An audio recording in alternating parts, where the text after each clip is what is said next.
In this week's drive, we change the rules of Formula One, join McLaren for an end-of-year party,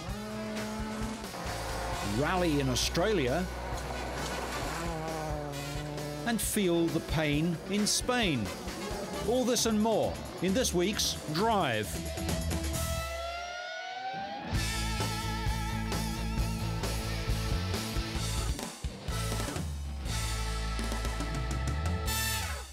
We open with the 33rd round of the 36th race NASCAR Championship, the Napa 500, held at the Atlanta Motor Speedway in Georgia. Race organisers had promised to give fans money off future ticket purchases if there were not 30 lead changes in the race. John Andretti's race came to a premature end on lap 5 when he spun out and crashed into the inside wall, severely damaging the front end of his car. Virtually the entire field pitted under the resulting caution flag. Cheerio indeed. Back in the spring race, someone was on the outside of Andretti, pulled on lap 17, the yellow caution flag came out for rain, and the field stayed out under caution. But 9 laps later, the race was stopped for 2.5 hours. Each car's pit area was covered, as were the cars themselves. Jimmy Johnson had an interesting day, spinning out not once, but twice. His second spin came from 17th place on lap 231, but he kept control of his car and headed to the pits for new tyres. Then, on lap 242, with Kurt Busch leading in the number 97 car, the caution flag came out once again.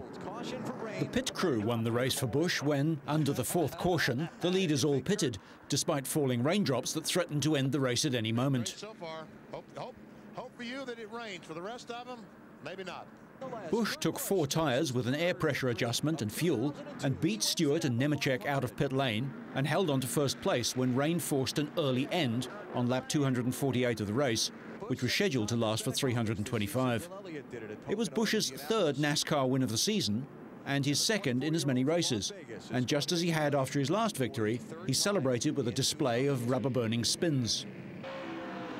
Joe Nemechek, Dale Jarrett, Winston Cup points leader Tony Stewart and Dale Earnhardt Jr. followed Busch at the finish.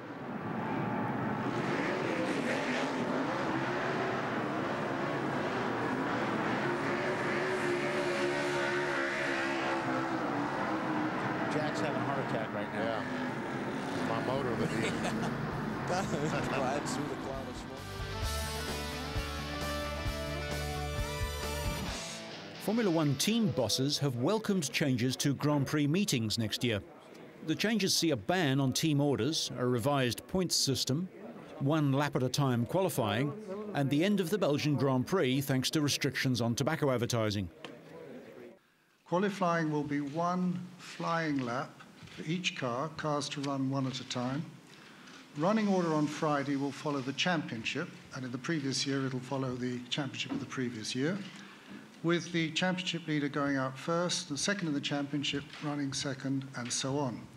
The running order on Saturday will be determined by the Friday times, which do not count for the grid, so that the fastest on Friday will run last on Saturday, the second fastest second last, and so on. At the end of the day, although there was a long debate, there wasn't a dissenting voice at the end, and it was a sort of unanimous from all quarters, all the decisions that came out.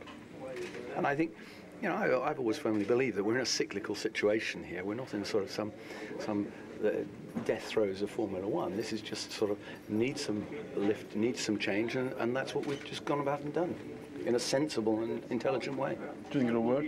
I'm sure it'll work. It's not really for me to say. Bernie and Max have already outlined in great detail where a lot of the main cost structures are going to be taken out of the business for a better show.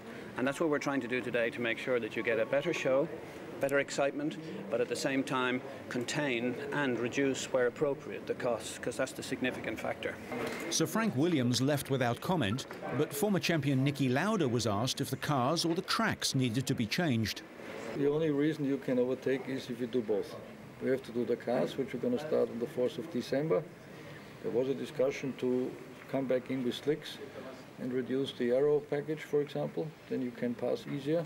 So So there have been some ideas floating around, but they all have to be worked out. But I think you have to attack the problem from both sides, from the cars and from the circuits. I think the proposals are good for the sport. Certainly we're going to liven up both practice on Friday and, more importantly, qualifying on Saturday. I think given that if you change just for the sake of change, you may not always get it right. I think the proposals that have been accepted have been well thought through.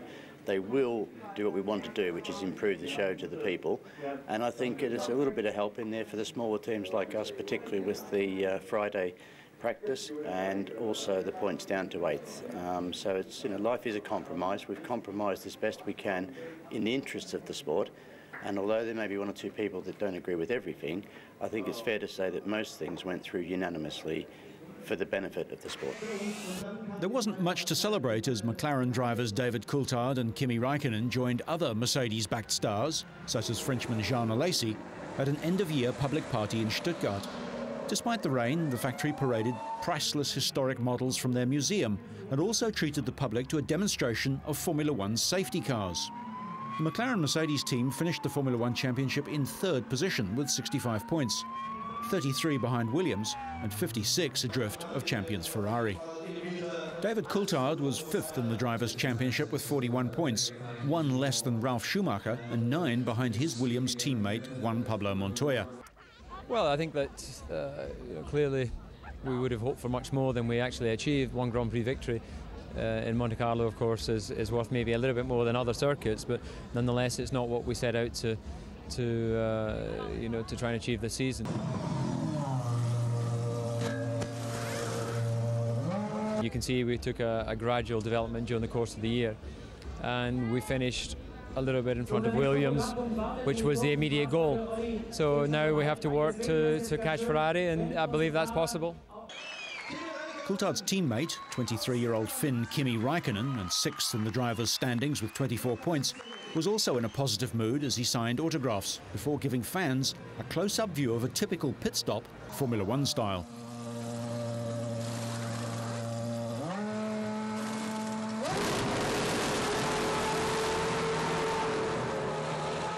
Of course, like everybody knows, this has been a difficult season for us. Quite a lot of problems, retirements, but I think so. In the end of the season, we start to go in the right direction, and it should be good for next year. Mercedes drivers had more success in other classes, and after a few photos, the team settled down to a party.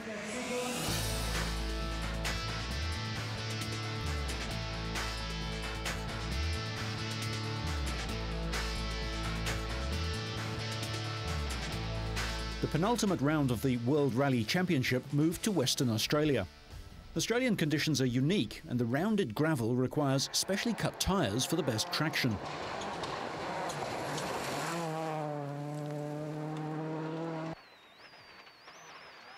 Ja oikein täys, ja nyppy oikein eri helppo.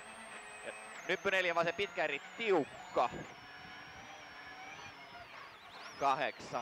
Ja vasen täys. 100.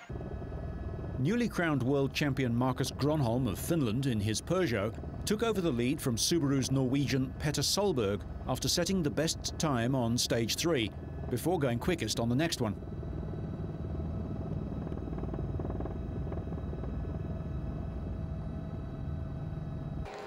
Solberg, Subaru's second driver, was driving fast but having fun too.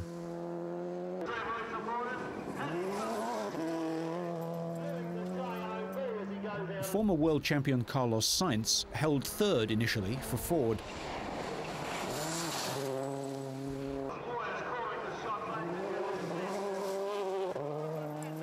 His teammate Colin McRae, who recently announced his move to Citroën for next year, was to have an eventful time in Australia.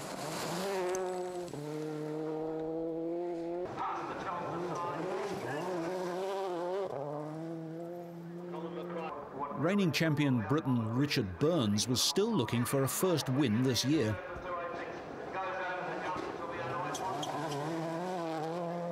Gronholm led the field by 29.5 seconds after benefiting from wet conditions later on during the first day, which, for once, aided him running first on the roads.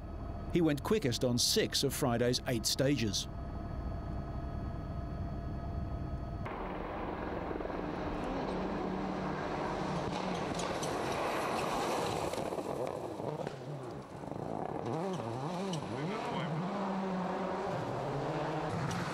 Harry Rovanperä, in the third Peugeot, set the pace on the final stage of the day and was fourth overall. McRae and his replacement co-driver Derek Ringer went off but recovered to end the day sixth. Nothing in front of us, keep it straight. Okay, into slippy braking care, 2 right plus tightens, 30. 6 left, into. Estonian Marko Martin was shadowing his works-backed teammate and ended 7th, 20 seconds behind McRae. Daniel Gratalup, co-driver to Mitsubishi's Francois Delacour, was airlifted to hospital after the pair crashed. The dismal luck of Richard Burns continued as his car slowed and stopped on the 7th stage with clutch failure. The reigning champ has already seen the title return to the man he lifted it from, Gronholm, and he wasn't going to get his maiden win of the year in Australia. Pressure was the problem. Clutch slipping and well, I can't go anywhere. Even if I get it in gear, it's just stop. German driver Armin Schwarz saw his rally hopes go up in smoke as the engine in his Hyundai expired in the middle of a stage. His teammate Freddie Loix crashed and was unable to continue. The Korean team's hopes lay with veteran Juha Kankkunen.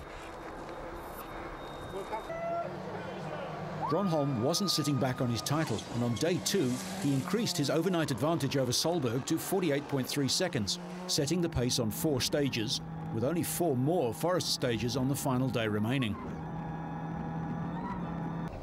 Norwegian Solberg set the pace on 3 of the day's stages to remain second overall, doing a much better job than his teammate, 4-times champion Tommi Mäkinen, who was a lonely 5th.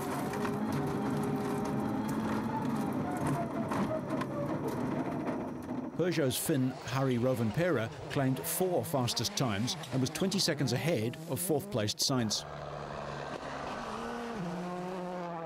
Sainz, who will stay with Ford next year, started the day slowly but held a 30-second lead over Mäkinen.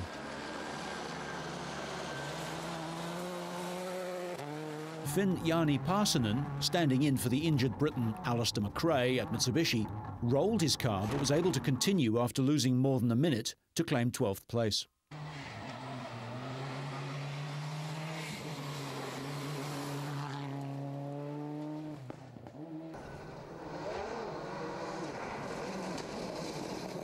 Marko Martin dropped to 7th, a fraction behind his teammate Duval, but he was lucky to get away with this nosedive. Not so lucky was McRae, showing that the Fords carry their weight further forward than the Peugeots. A broken radiator, a result of this landing, put him out of the event.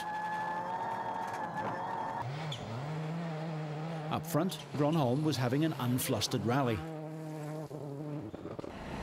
I think only a technical problem can take it.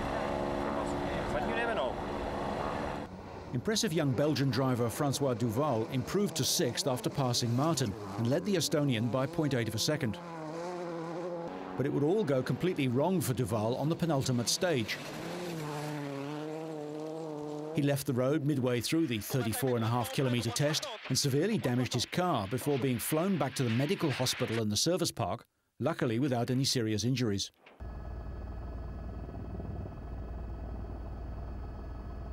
This promoted Martin back to 5th place.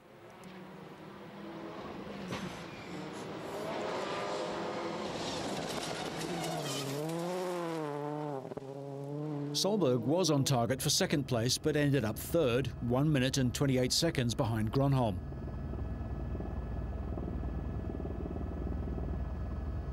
Mäkinen finished 4th but was excluded after the race stewards confirmed that his car was below the minimum 1,230 kilogram weight. Mäkinen's exclusion promoted Martin again as he leapt his car through the remaining stages, but he was 3 minutes down on Sainz. Sainz had lost his overnight 4th place to Mäkinen on the 2nd stage after rolling. Sainz kept going, but a turbo pipe was ripped off. Rovanperä snatched 2nd from Solberg after setting the pace on the opening 3 stages. The Finn, 24.4 seconds behind overnight, benefited when Solberg made the wrong tyre choice for the first 2 stages. Harry grabbed 2nd to give Peugeot their 9th 1-2 finish of the season. Gronholm, who tied up his second world title in New Zealand earlier, opted for caution on the final day as he preserved his lead before setting the fastest time on the final stage. Yeah, not bad. Now it's good feeling. It has been a long rally for me. No really fight, but now it's good. The Finn claimed his 5th win of the season and his 3rd successive win in Australia.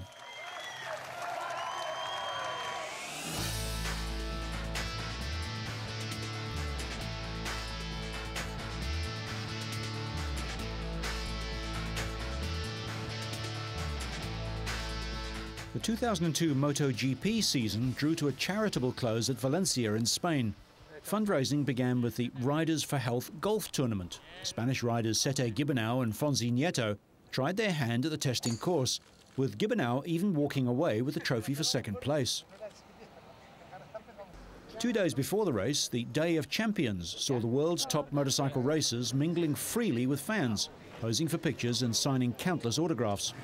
Spanish riders like Sete were the most popular, along with Italians like Marco Melandri, who recently became the world's youngest ever 250cc world champion, lifting that honour from Valentino Rossi.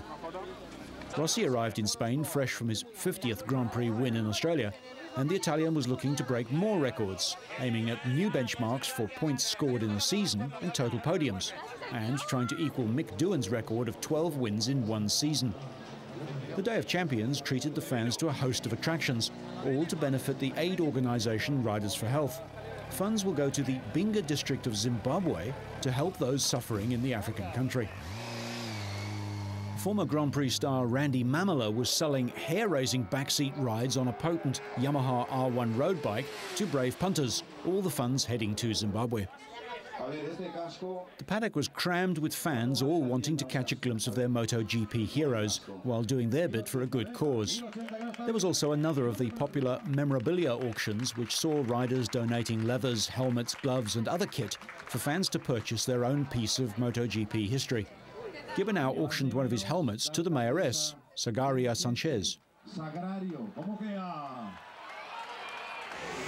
Italy's Max Biaggi claimed pole position at the 4-kilometre circuit by turning in the fastest MotoGP qualifying times on Saturday, bettering the overnight time set by Brazil's Alex Barros by more than half a second. Biaggi was starting his last race for the Yamaha squad.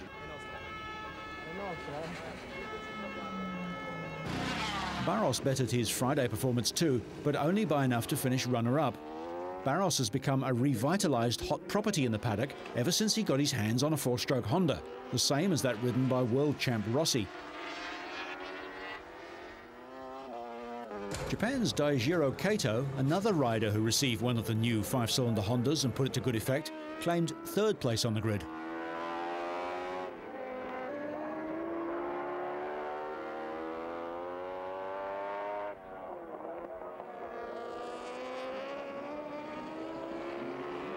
Yamaha number 2 and top-rated Spanish rider Carlos Checa will stay with Yamaha next year, but he fell off trying and failing to better Gary McCoy's 4th place time on a 2-stroke. I'm so satisfied because this is the last chance to go pole position 2002, and I put my Yamaha there, and I'm very, very happy.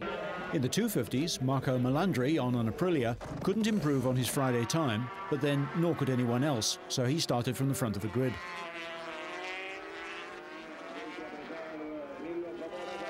Randy Depunier of France, also on Aprilia, improved by 0.3 of a second and was less than a tenth behind Melandri. Argentinian Sebastião Porto's time was half a second slower, but still good for 3rd place on the grid. In the 125s, teenage Spaniard Daniel Pedrosa on a Honda knocked a few hundredths of a second off his Friday time to secure pole position. Reigning champion Manuel Poggiali could just retain his title with a win and qualified 2nd for the race. The title is between Poggiali and Arnaud Vincent, who has an 8-point lead. A win or a 2nd will make him the first French 125 world champion. Spain's Hector Barbera also crashed but was unhurt. His best time was good enough for 6th on the 2nd row. The start of the MotoGP race was marred when Cardosa's Yamaha slammed into Carlos Checa's bike when his fellow Spaniard bogged down off the line. Out front, Barros grabbed an early lead, having dispensed with Biaggi early on.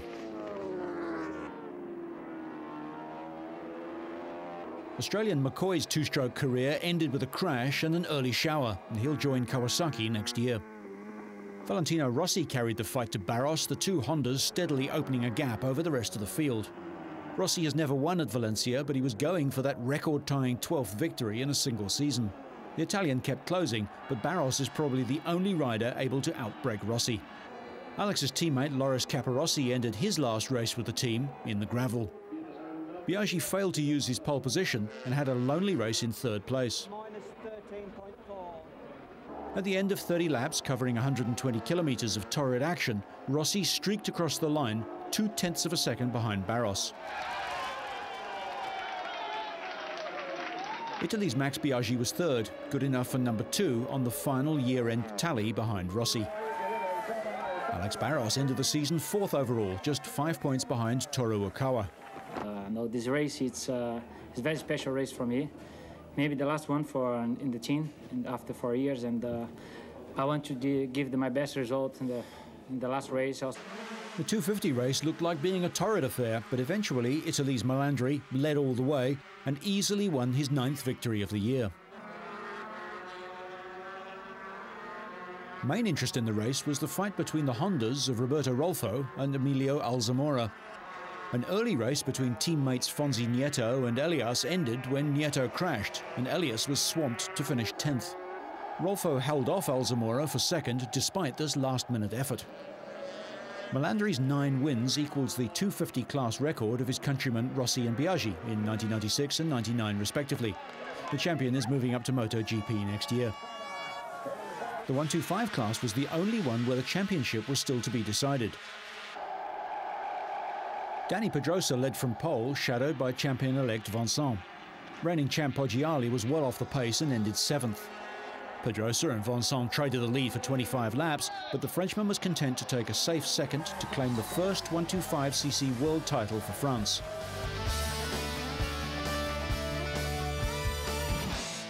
Unveiled at the recent Intermot motorcycle show in Munich is an Austrian invention to aid personal mobility in the most unusual way.